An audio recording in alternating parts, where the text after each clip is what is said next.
The Senate Legal Affairs and Human Rights Committee wants President Uhuru Kenyatta to quickly constitute the panel that will vet Ethics and Anti-Corruption Commission commissioners following the resignations of the 3 commissioners.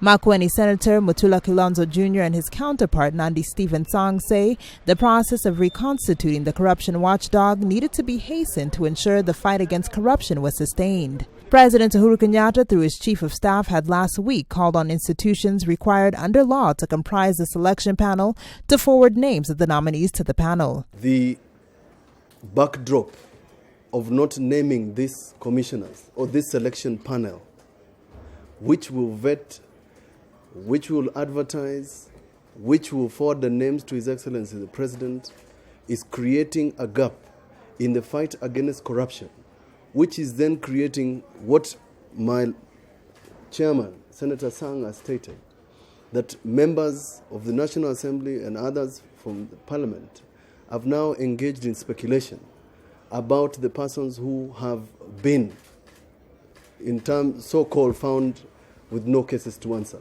They noted with concerned statements by certain members of the National Assembly threatening to remove the Director of Public Prosecutions, Keriako Tobiko, from office for recommending the clearance and prosecution of certain cabinet secretaries implicated in corruption scams, saying this was dangerous. We are concerned that as a country, we are starting to politicize the process, the fight against corruption. The fight against corruption will not succeed in this country if we are going to politicize and if we are going to attack independent institutions whose mandate and whose mandate is clearly stipulated within the Constitution. We are concerned that a number of political players, a number of members of Parliament are raising concerns about the work of the Director of Public Prosecution. We know that the law is clear that once EACC conducts investigations, they forward the file to the Director of Public Prosecution, which is an independent office.